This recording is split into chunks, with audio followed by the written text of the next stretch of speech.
বিজিটি হারের এবং এই প্রথমবার ডাব্লিউটিসি ফাইনালে না যাবার দুঃখ, ব্যথা, কষ্ট, রাগ ভুলে আনেওয়ালা কালের দিকে এবার নজর দিতে হবে। গো অ্যাহেড ভাই লোক, গো অ্যাহেড। अब आने वाला है চ্যাম্পিয়ন্স ট্রফি। দেখুন দেখি কি কাণ্ড, পাকিস্তান হবে চ্যাম্পিয়ন্স ট্রফি আর তাদের স্টেডিয়াম নাকি তৈরি হয়নি। চ্যাম্পিয়ন্স ট্রফির টিম সিলেকশন করতে গিয়েই প্রথমেই আটকে পড়লাম আমি। কারা করবে ওপেন, রোহিত শর্মার সঙ্গে শুভমান গিল নাকি ইয়াসেসে জয়সওয়াল? আর ইন্ডিয়া টিমে 15 জনের মধ্যে কারা কারা চান্স পেতে পারে এই চ্যাম্পিয়ন্স ট্রফির জন্য? নমস্কার, আমি প্রীতিশ, আপনাদের স্বাগত জানাই ক্রিকেট স্ট্র্যাটেজিতে। সদ্য বর্ডার গাভাস্কার ট্রফির ব্যর্থতা মুছতে ভারতের নতুন লড়াই চ্যাম্পিয়ন্স ট্রফিতে। দীর্ঘদিন পর ফিরছে চ্যাম্পিয়ন্স ট্রফি। শেষবার 2017 সালে হয়েছিল এই টুর্নামেন্ট, যাকে ক্রিকেটের মিনি বিশ্বকাপও বলা যায়। সেরা 8টি টিম অংশ নেবে এই চ্যাম্পিয়ন্স ট্রফিতে। ভারত শেষবার এই টুর্নামেন্ট জিতেছে 2013 সালে।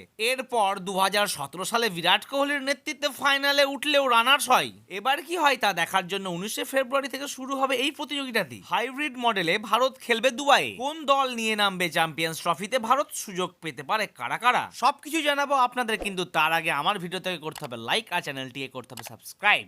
আমার মতে probably Indian squad for the ICC champions trophy 2025-এ রোহিত শর্মা যে ওপেন করবে আর তিনি হবেন যে ক্যাপ্টেন, এই বিষয়ে তো কারোরই সন্দেহ না থাকারই কথা। তার সঙ্গে ওপেন করতে পারেন শুভমান গিল অথবা ইয়াসেসে জয়সওয়াল। নো ডাউট ওয়ান ডাউনে বিরাট কোহলি আর সেকেন্ড ডাউনে শ্রেয়াস আইয়ার। আর মিডিল অর্ডারে কেএল রাহুল, ঋষভ পান্থ, হার্দিক পান্ডিয়া, রবীন্দ্র জাদেজা, অক্ষর প্যাটেল। বোলিং এ নো ডাউট কুলদীপ যাদব, জসপ্রীত বুমরা, মোহাম্মদ সিরাজ, মোহাম্মদ শামি আর আর্শদীপ সিং। আশা করছি এমনটাই হতে পারে প্রবাবলি প্লেইং 15। আপনারা আমাকে জানাতে পারেন নীতিশ রেড্ডি বা রিঙ্কু সিং বা রিয়ান পরাগ বা সূর্যকুমার যাদব এদেরকে এই প্লেইং 15-এ ঢোকানো যেতে পারে কিনা। তাহলে আজ এই পর্যন্তই, আবার দেখা হবে নেক্সট ভিডিওতে।